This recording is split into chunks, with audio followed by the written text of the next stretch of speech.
C'est cette session sur le locavorisme. Est-ce que tout le monde a bien pris l'appareil qui vous permettra d'avoir la traduction simultanée? Si pas, vous pouvez le prendre à l'entrée.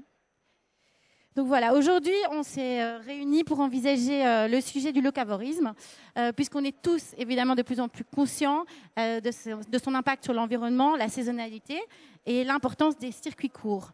On est de plus en plus sensible à la fraîcheur et la qualité nutritionnelle des ingrédients. Et donc, on a réuni des experts mondiaux sur cette scène, de David Kinch des États-Unis en passant par la France, mais aussi par Shanghai, grâce à Christine Mo, qui est venue mettre un petit peu ce sujet en perspective. Je pense que David n'a pas de traduction. On attend encore une petite seconde. Donc voilà, le chef David Kinch, c'est le chef du restaurant Manresa à Los Gatos en Californie. Il a une cuisine basée sur le produit, très sensible au local. Il a parcouru le monde à travers sa carrière, puisqu'il a exercé au Japon, en France, en Espagne, dans une multitude de pays. Et David, merci d'être là aujourd'hui avec nous. Est-ce que tu peux nous expliquer un petit peu comment ça se passe aux États-Unis? Comment est-ce que ça se passe au niveau des difficultés ou des systèmes que vous avez mis en place pour promouvoir la façon de s'approvisionner en local? I think in the past 15-20 years in the United States, there's been a real renaissance, like there has been elsewhere in other countries, an increased awareness of not only the quality of products and how they're prepared and how the hospitality industry gives people, but where the food is from and how it was raised, and transportation costs and carbon footprints has all become a part of the general public's awareness. And it's part of the social responsibilities that chefs have nowadays. Because you were one of the region that was parce que vous étiez une des régions les plus sensibles à ça dès le départ, en fait. En gastronomie aussi, vous avez eu beaucoup de prise de conscience avant les autres. Alors, comment est-ce que vous faites en pratique pour vous approvisionner par rapport à vos établissements? Quels sont les systèmes mis en place? Vous allez au marché? Est-ce que... Okay. Well, I mean, being a chef in a gastronomic restaurant, I think most chefs, we rely on having control. We want to have control of our supply systems. We want to have control of the quality of the product comes to the back door of the restaurant. And for me, and I think a lot of chefs, it's all about quality and local products. And a philosophy of locavorism sometimes plays into this very well. The problem I have at times with locavorism is when it becomes the supreme value, when the idea of something being very close to the restaurant overrides the quality of that particular product. I mean, I would rather have something come from 300 miles away or a different state other than California than something that's 20 minutes from down the road where the quality is not good at all and I would not be happy to serve it. So the quality remains the criteria. Donc la qualité reste le critère principal. The quality of the product should be the supreme value. And in terms of dans l'organisation, vous avez évidemment beaucoup de farmers market aux États-Unis. C'est déjà aussi dans la mentalité. Donc c'est quelque chose auquel c'est des endroits où vous allez vous approvisionner personnellement. Ou vous avez d'autres systèmes plus globaux pour les restaurateurs? Yes, I mean, in California, I think it's a very special arrangement. We're very lucky to be there, and it's one of the main reasons why we have our businesses in California is simply because of that. We work with 2 gardens where we have hired a gardener that grows products specifically for the restaurants that they have been doing for quite a while now, but also farmer markets. We're at about 5 farmers markets a week. we do the picking up. We go to the markets and pick up the product from the farmers. They make sure it gets there, and we bring it to the restaurants ourselves. Donc le système est déjà très accessible, tant pour les restaurateurs que pour la population locale. Yes, I mean, a small farmer, you know, it's very difficult them to organize a transportation system. They're very passionate about what they do. Maybe it's perhaps one particular product. As we said yesterday during the thing, I've been buying my strawberries and my asparagus from the same persons for the past 20 years, and I would rather them focus their attention and their pricing structure based upon them growing a great quality product, as opposed to them getting it to my door through transportation costs, traffic, or whatever it is. Dominique Laurie, vous êtes chef du Louis XV. Est-ce que vous pouvez nous répondre par rapport à cette accessibilité en fait, du produit? Comment est-ce que vous faites pour vous approvisionner pardon? Et est-ce que c'est quelque chose de facile pour vous au quotidien? Moi, la chose que j'ai à Monaco, c'est que sur la Côte d'Azur, il y a beaucoup de marchés. Moi, tous les jeudis, je vais à Vintimille faire le marché, voir tous les producteurs. D'abord faire le tour pour voir ce que chacun propose et après, je commence à acheter par rapport à ce que j'ai besoin. Et tous les samedis aussi, je vais à Nice, au marché du Cours-Saleya, pour acheter d'autres légumes pour finir la semaine. Et en même temps, j'ai un producteur de fromage de chèvre qui me rejoint pour me donner la livraison, pour faire mi-chemin. Pour lui, Monaco, c'est le bout du monde, alors qu'il est juste dans la RPI. Mais... Ouais. Et donc, finalement, ce travail en amont, ça vous prend non seulement du temps, mais aussi de l'énergie. Est-ce que vous pensez que tous les chefs sont capables de pouvoir aller au marché eux-mêmes et avoir ce contact direct avec le producteur? C'est beaucoup de temps. C'est beaucoup de temps. Le jeudi, c'est 4 à 5 heures, le temps d'aller, de charger, de revenir sur Monaco. Le samedi, c'est pareil. Moi, je peux le faire parce qu'au Louis XV, on est une grosse équipe. Et pour nous, c'est vraiment important de le faire, de rencontrer les producteurs, de parler avec eux, de savoir si dans 15 jours, les petits pois vont commencer. On va orienter la carte, on va la modifier pour vraiment être au plus proche de la saison des produits.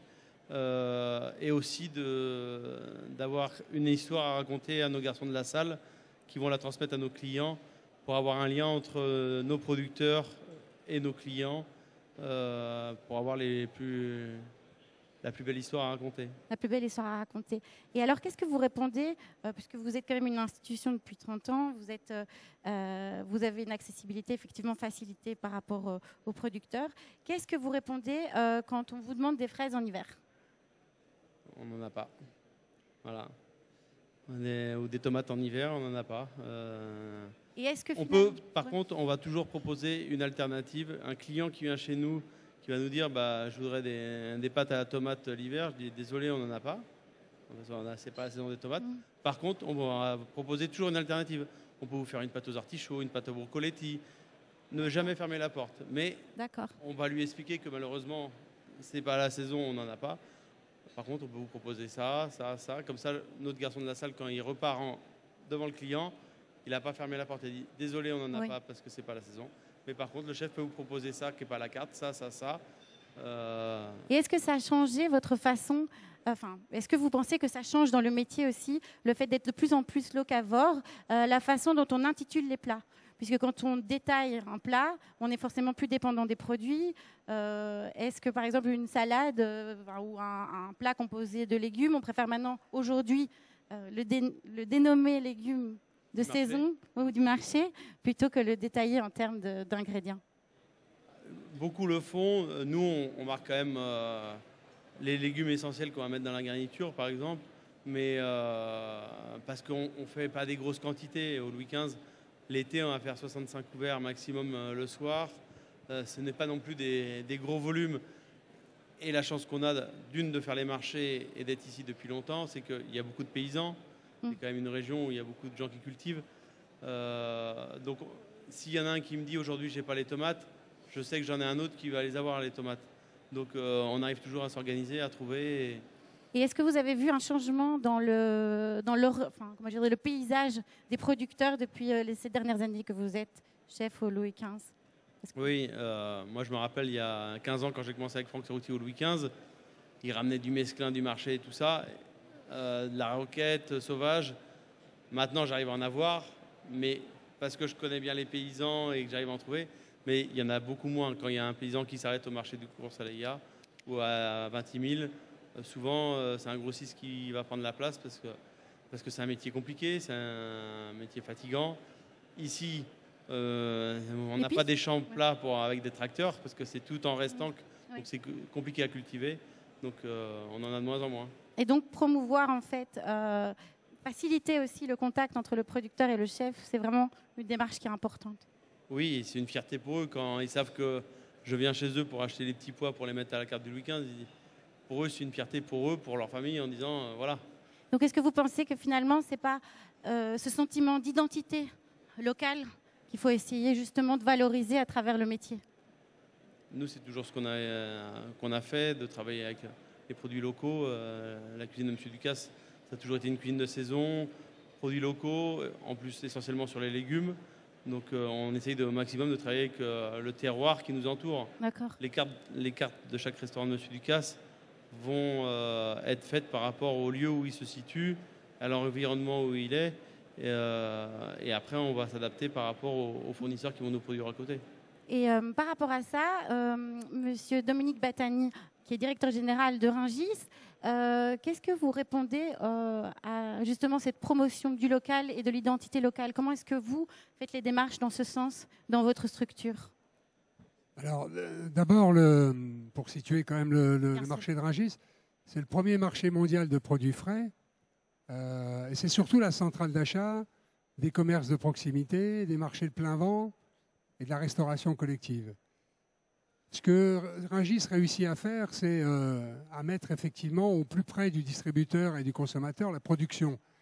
Donc la massification se fait à Rungis et les opérateurs, et ce qu'on appelle les grossistes qui travaillent à Rungis, vont effectivement chercher le meilleur des produits, la qualité, la diversité, aux quatre coins de France, aux quatre coins du monde, pour l'amener justement sur cette plateforme qui nourrit chaque jour 12 millions de franciliens et 18 millions de consommateurs. Alors c'est sûr que la place du locavore, du marché local, effectivement, il est pris en compte aussi à Rungis, dans une région qui, contrairement à ce qu'on pourrait penser, ne se résume pas à Paris. Hein, L'Île-de-France est une région, une terre maraîchère, hélas très peu maraîchère, surtout céréalière, mais il y a quand même 2% de la production maraîchère sur l'Île-de-France.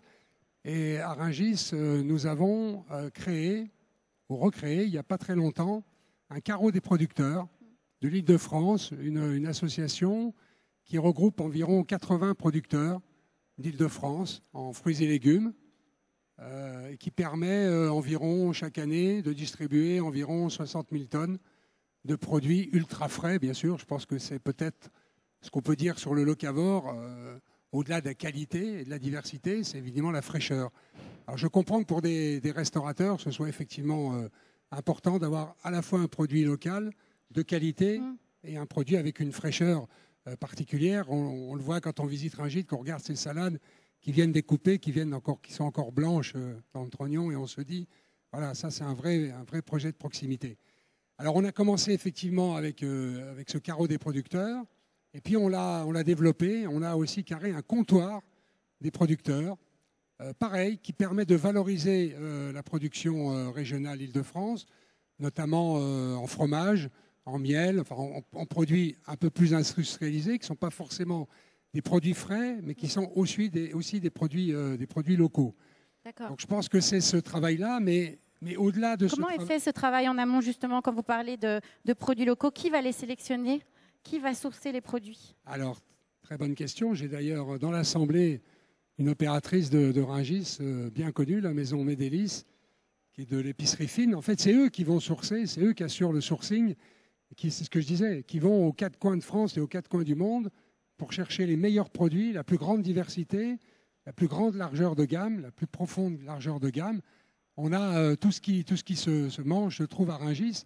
Et c'est dans ce rapprochement qui permettent entre la production et la distribution, puisqu'on est en marché de B2B, hein, il n'y a pas de particulier à Rungis.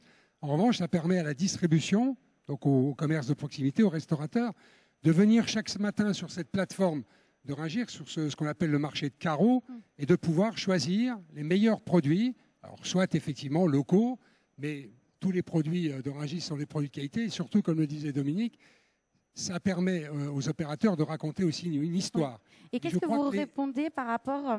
donc on parle de la fraîcheur des produits maintenant, effectivement, mais quand on parle de trajet, donc finalement on connaît la problématique du dernier kilomètre, qui est effectivement le fait de livrer vos produits, par exemple à Paris, dans une agglomération, et être finalement coincé dans les embouteillages et générer beaucoup de pollution. Comment est-ce que vous répondez à cette critique? Alors on y répond d'abord parce que, pour reprendre l'exemple des fruits et légumes et de l'amont, Rungis fait à peu près entre 900 et 950 000 tonnes de produits frais en fruits et légumes annuels. Et ben, on a un terminal ferroviaire, une ligne dédiée de Perpignan à Rungis qui circule chaque nuit et qui permet effectivement de transporter les produits du sud de la France vers Rungis par train.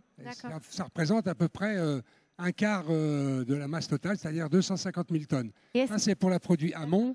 Et puis ensuite, pour la partie aval, c'est-à-dire ce qu'on appelle la logistique du dernier kilomètre, alors Rungis a mis en place et développe aussi et accompagne aussi nos opérateurs avec de l'électrique, avec de l'hydrogène, en développant sur Rungis des plateformes électriques et des plateformes hydrogène, et en travaillant avec les opérateurs sur la logistique du dernier kilomètre, et avec la ville de Paris, bien sûr. D'accord. Nous avons parmi nous aussi Marie Garnier, qui est responsable de l'entreprise Métro. Marie, merci d'être parmi nous. Marie, qu'est-ce que vous entreprenez dans le même sens, effectivement, que Rungis en termes de transportation?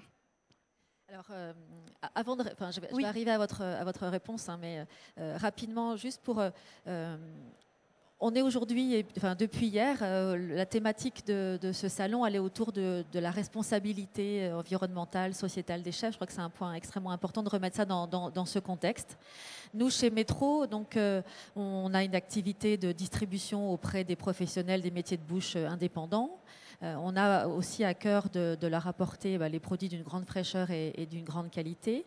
Dans le cadre de notre approche de développement durable, on a commencé depuis 2 ans à faire un tour de France pour rencontrer à la fois nos clients et les producteurs locaux et mieux comprendre les enjeux des uns et des autres. Et on se rend compte que, comme vous le disiez aujourd'hui, hein, les restaurateurs, les professionnels ont une grande attente de produits locaux pour beaucoup de raisons. Une raison de transparence que vous évoquiez en démarrant la table ronde, une question de fraîcheur, de qualité, et puis également un motif de faire vivre aussi économiquement leur territoire, et ça a vraiment beaucoup de sens.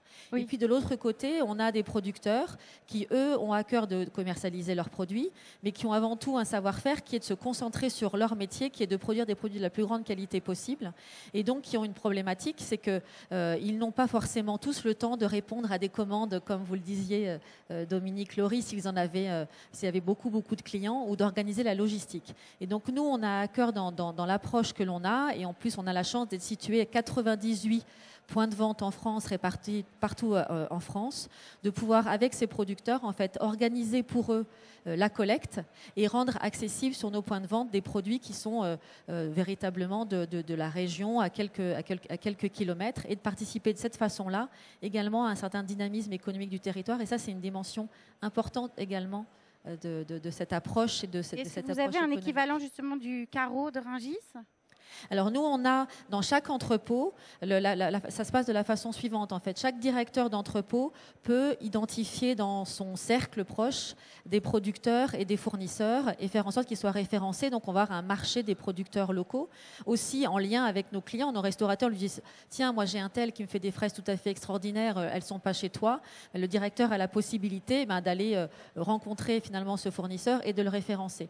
Et d'une certaine façon, on lui facilite aussi la vie parce que lui, il va pouvoir mettre à disposition ses produits pour un grand nombre de restaurateurs sans devoir organiser ce métier, sachant que l'enjeu, il est aussi l'accessibilité au plus grand nombre et que tous les restaurateurs puissent, qui le souhaitent, être dans cette approche et avoir accès facilement à des produits locaux. Est-ce que dans cette approche-là, est-ce qu'il y a un mode de communication entre êtres humains dans cette structure ? Je vais dire de contact justement entre les producteurs et les chefs. Comment est-ce que ça s'organise ? Alors tout est très humain chez nous. Il n'y a que des êtres humains dans les entrepôts, il n'y a pas de machine, je vous rassure. Donc tout est très humain. Encore une fois, je vous le dis, on est 98 points de vente, donc c'est 98 petites PME qui sont inscrites dans leur tissu local. Et le lien, il se fait directement. Hein. Nos clients de chef, ils viennent le matin à 6 heures dans l'entrepôt, ils peuvent rencontrer un fournisseur qui est venu livrer, ils peuvent discuter entre eux. Tout ça, ça se fait de façon très proche. Et puis on organise de la même façon des événements pour qu'ils se rencontrent. Voilà, c'est un écosystème dans lequel l'ensemble des acteurs sont amenés à se rencontrer très facilement. Et est-ce que vous pensez qu'il est du ressort du chef d'aller rencontrer le producteur sur son terroir à lui ? Alors moi, je crois que ça a beaucoup de sens. On voit qu'il y a un besoin de transparence, il y a un besoin de se connaître. Vous l'évoquez aussi, je comprends très bien qu'un chef, il veut parler du produit, mais aussi d'où vient ce produit. Et donc ça, c'est des choses qui... Le toucher aussi. Voilà, tout à fait. Maintenant, tout le monde ne peut pas y aller tous les jours. Après, la question, c'est comment on le rend accessible, encore une fois, au plus grand nombre. Donc il y a la question du transport, de le rendre accessible peut-être à un point plus facile d'accès.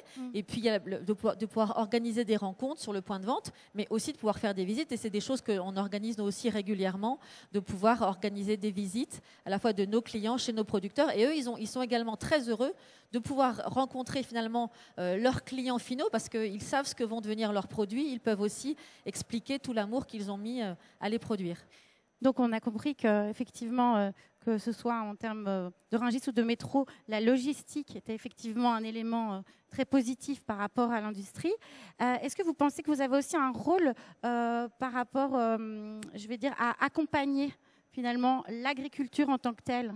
Alors, je crois que c'est extrêmement important. Et là, vous mettez vraiment le doigt sur un sujet dont on s'est emparé il y a plusieurs années maintenant. C'est qu'on sait que l'agriculture est en train d'évoluer et qu'il y a des demandes nouvelles, des demandes de transparence, des demandes, elles étaient évoquées ce matin lors du premier atelier, de faire évoluer les modes d'agriculture vers plus de permaculture ou vers d'autres approches. Et je pense que c'est vraiment de notre responsabilité de pouvoir aussi accompagner ce genre de choses, accompagner de la transition, aider des agriculteurs à passer soit vers de l'agriculture biologique, soit vers de la permaculture. Et donc, nous, on est partenaire depuis de nombreuses années de Ferme d'Avenir, qui est basée à la Bourdaissière et qui a développé des processus de formation et d'accompagnement pour que les agriculteurs puissent justement s'approprier ces méthodologies. Et puis, de l'autre côté, on a aussi des enjeux lorsqu'on est dans des zones urbaines de production, en fait, en zone urbaine. Alors, bien sûr, il y a toujours des ceintures maraîchères qui sont une source d'approvisionnement. Et puis, c'est également aussi intéressant de creuser des nouvelles approches. Et on a eu la chance d'inaugurer l'année dernière dans notre plus grand entrepôt de France qui se situe à Nanterre, le premier et plus grand potager en fait urbain d'Europe. L'idée étant de faire pousser en fait là des herbes aromatiques extrêmement locales puisqu'elles sont dans le point de vente. Donc une grande fraîcheur, pas de transport pour le coup, ça peut être une réponse au transport. Il n'y a jamais une réponse à tous les enjeux, mais là on a une réponse au transport. Et peut-être un exemple aussi à donner. Oui, je pense qu'il n'y a pas une seule solution. Il y a souvent beaucoup de solutions et c'est à nous de construire aussi et d'accompagner et de faciliter le développement de ces approches. Est-ce que Dominique, vous avez quelque chose à répondre par rapport à ces initiatives, je vais dire, d'accompagnement, parce qu'on sait que c'est quand même difficile pour les producteurs, d'une part, de pouvoir prévoir les quantités qui vont être demandées, de pouvoir effectivement avoir le financement pour pouvoir créer ces structures et pouvoir finalement engendrer ces changements en termes de pratique. Oui, en fait, il y a plusieurs choses que je veux dire. D'abord, la première, c'est que, pour revenir à la partie locavore, je pense qu'il faut imaginer qu'en France, il n'y a pas qu'un seul marché comme celui de Rungis. Il y a une vingtaine de marchés comme ça qui sont répartis sur l'ensemble du territoire dans les grandes villes métropolitaines. Ils sont réunis dans le cadre de la Fédération des marchés de gros. Et ça permet aussi, effectivement, localement, il y en a un à Nice d'ailleurs, très connu, il y en a à Toulouse, il y en a à Marseille, voilà, qui permet effectivement, encore une fois, de privilégier le local. Pour revenir à ce que vous disiez, je pense que ce qui est important d'abord, c'est que la relation qu'il y a avec la production et nos opérateurs, elle n'est pas contractualisée. Il y a vraiment un contact direct, régulier, saisonnier, qui est fait entre les opérateurs de Rungis, les grossistes et la production. Et on organise régulièrement, chaque année, dans ce qu'on appelle les secteurs, c'est-à-dire les filières, par filière, avec les interprofessions, on organise à Rungis un certain nombre de manifestations pour mettre justement la production en avant, pour mettre les producteurs en avant, pour qu'ils viennent eux-mêmes présenter leurs produits à la distribution, les valoriser et les distribuer bien sûr sur Rungis. Donc c'est vraiment un souci qu'on a, et je vous dis au-delà de l'échelle uniquement parisienne, mais même au niveau national, pour essayer de faire en sorte effectivement que cette production se développe et surtout perdure. Merci beaucoup. Christine Mo est venue de Shanghai. Christine, vous êtes là pour nous présenter un petit peu la situation que vous vivez en Chine, puisqu'elle a quand même beaucoup de similarités avec celle qu'on peut voir dans nos régions, c'est-à-dire qu'il n'est pas toujours facile d'avoir accès aux produits, il n'est pas toujours facile financièrement de pouvoir soutenir les producteurs à côté de nous. Est-ce que vous pouvez un petit peu nous expliquer, à travers votre parcours de journaliste et d'expert dans le domaine à Shanghai, votre vision des choses? Yes, I have a short presentation right here, and I might skip some slides just for time, but I want to share with people a little overview of what's happening in China, because I think it's some of the things are quite specific, the issues that we're facing in China, but some of them are universal. Yes. So I've been in China for 22 years as a food journalist and married to a local chef.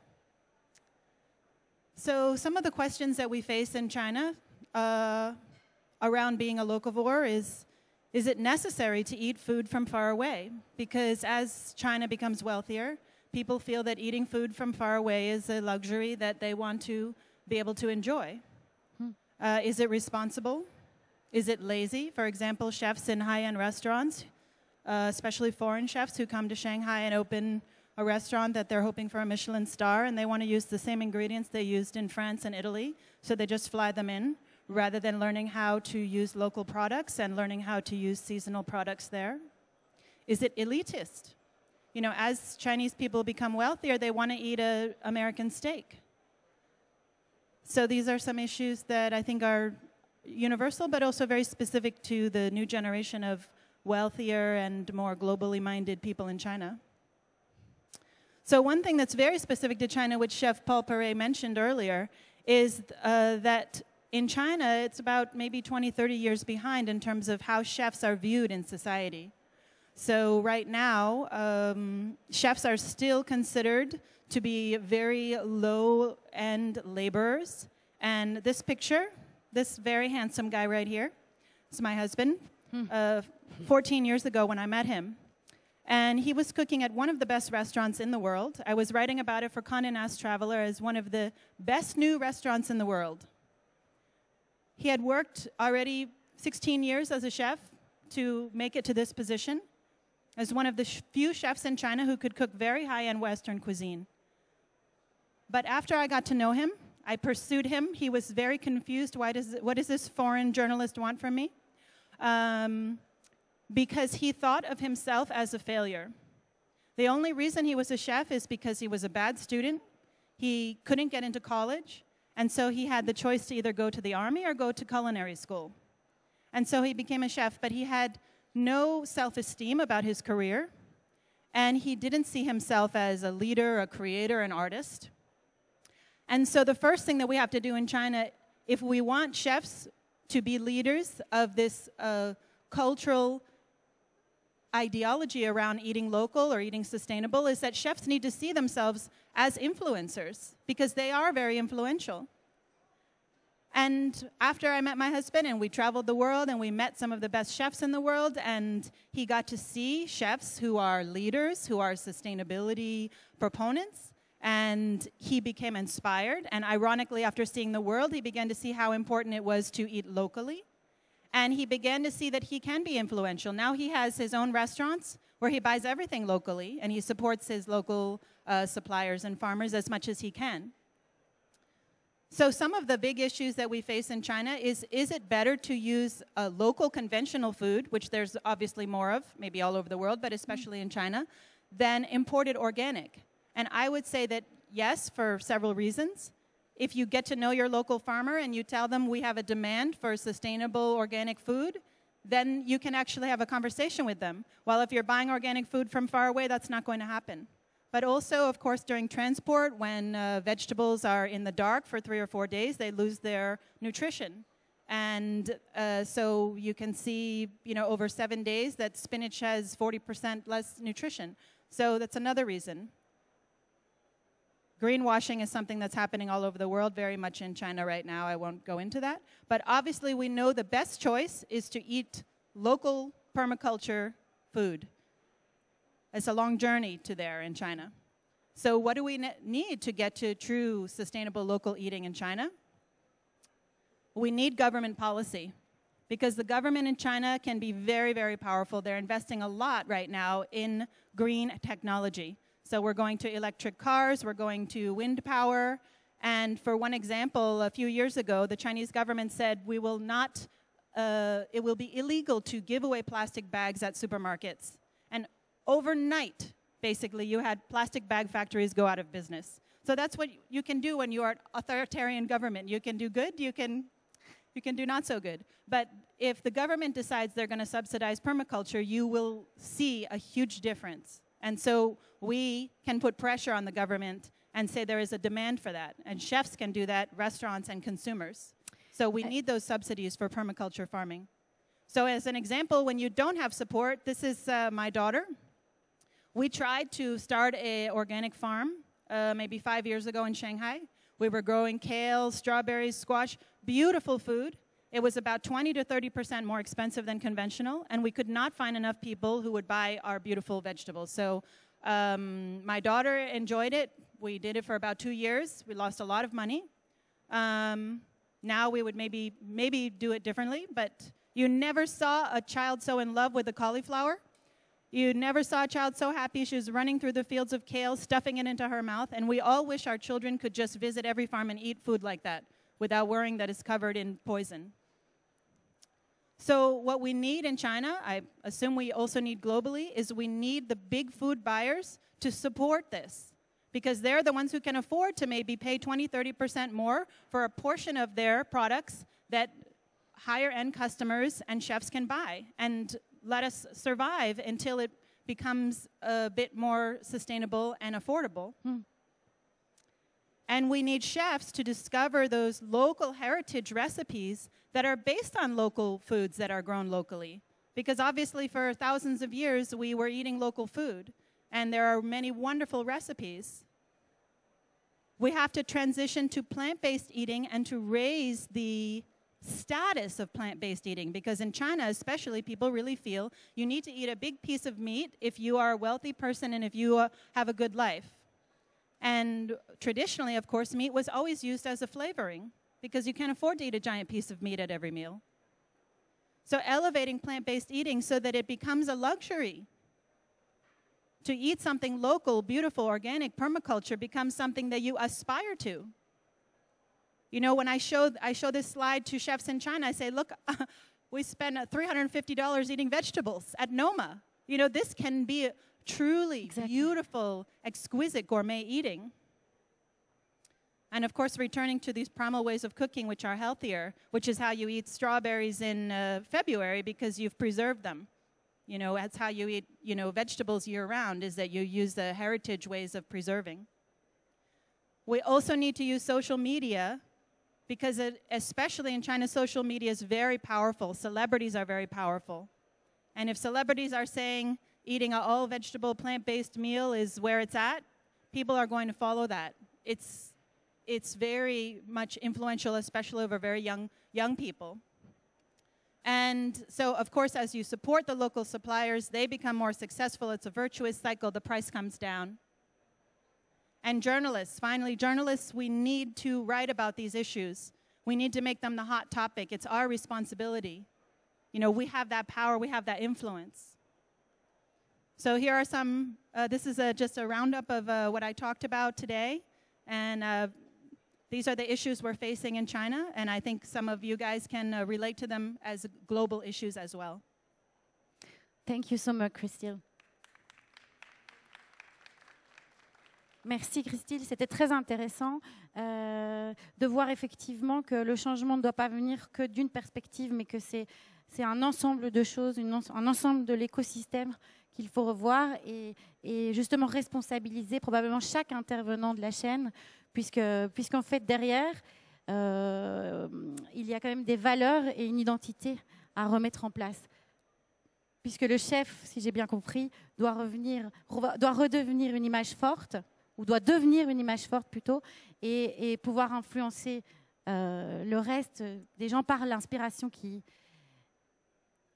Yeah, I believe they can be very influential, like celebrities are in the US. I also think farmers and suppliers need to be elevated. For example, I was in Moscow with Vladimir, and he has a farmer who grows permaculture tomatoes for him, and he encouraged him to do more Instagram, and now the farmer growing the tomatoes has like a huge Instagram following, and that has become influential. And so young people say, okay, I want to eat those tomatoes, I want to eat something local. And so I really feel like, for better or for worse, social media is very powerful, and we can use it for good. Pour effectivement transmettre l'information, donner accès à cette information et pouvoir faciliter les échanges en communication à ce biais-là. Est-ce que vous avez des questions par rapport à l'exposé de Christine ou des questions l'un envers l'autre? Est-ce qu'il y a des questions dans l'Assemblée? Attends.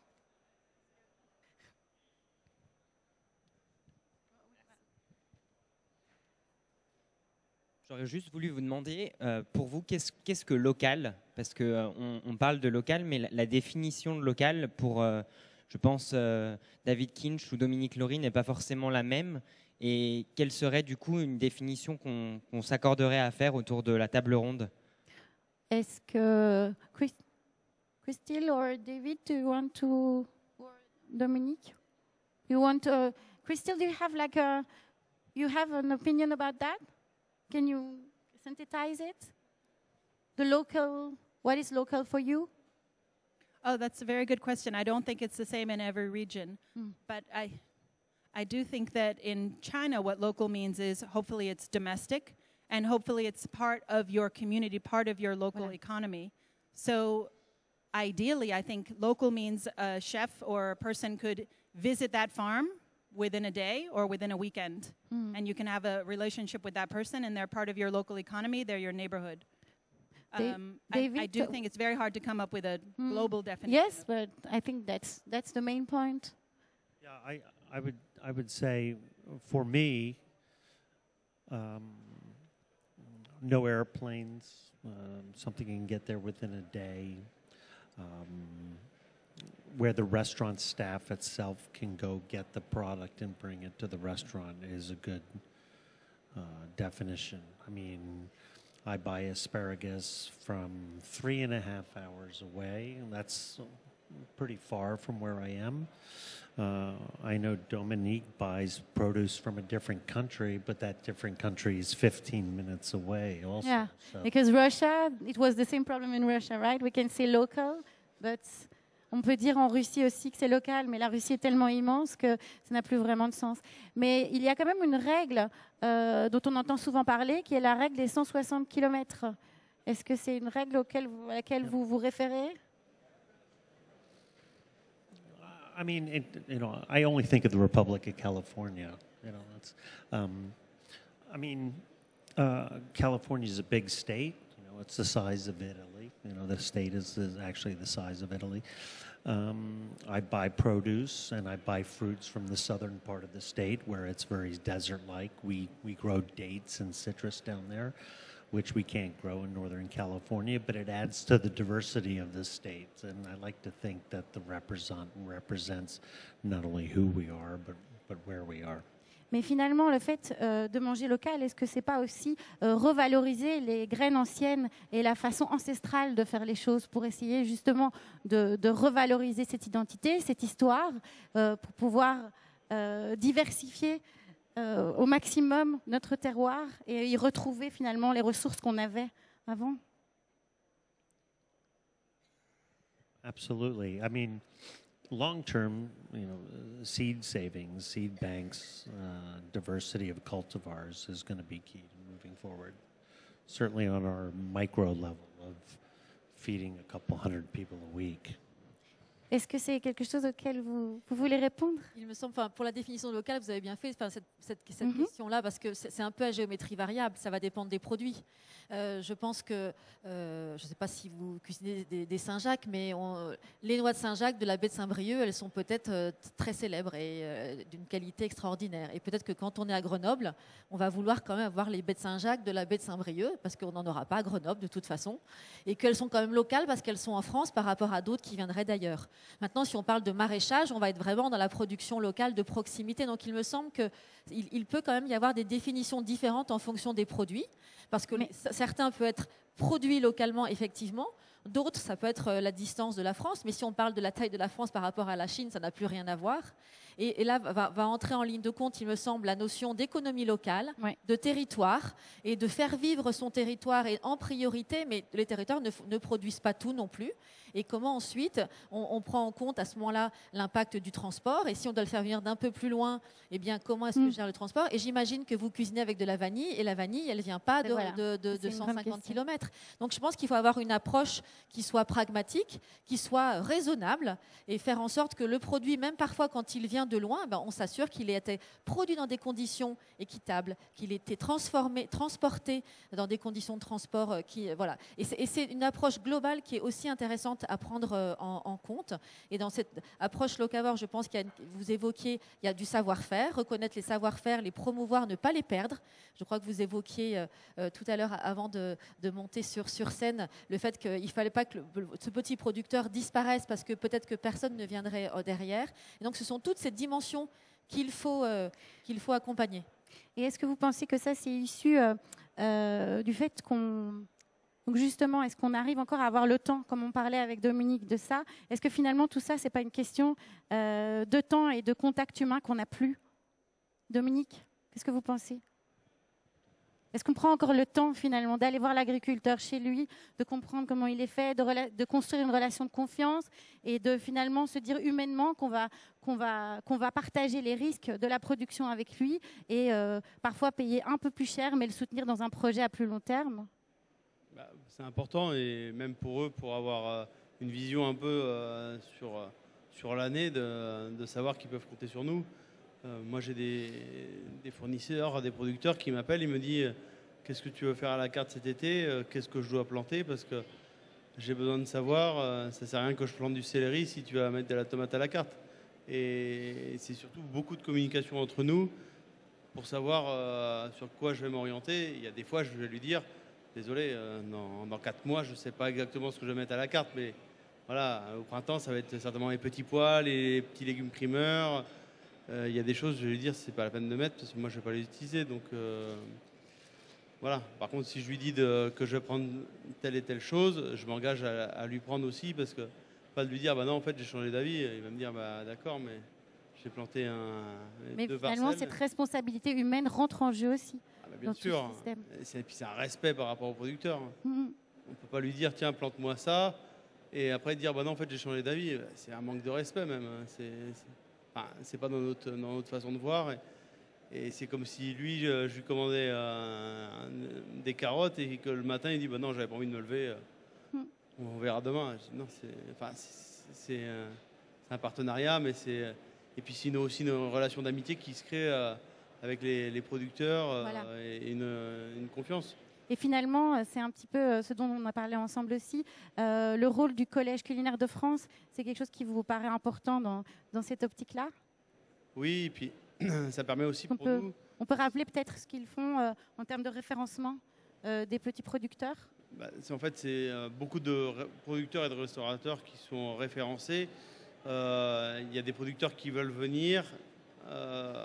Donc, c'est des chefs qui vont voter pour dire oui, on veut qu'ils participent et qu'ils soient dans le collège culinaire parce que c'est un très bon producteur, il fait des bons produits. Et donc finalement, on rejoint le fait que le chef va être la personne qui va initier en fait ces changements en termes de qualité du produit, valoriser les producteurs et pour pouvoir remettre la chaîne dans un ordre, dans un cercle vertueux, on va dire, en étant l'inspiration de la logique qui devrait tous nous occuper aujourd'hui et nous préoccuper. Christelle, do you have a... Yeah, absolutely. And I do see that starting in China. I'm very happy to see that. But it's a difficult road because the status of chefs is still quite low and chefs are not well educated. But there is some positive influence coming from chefs overseas.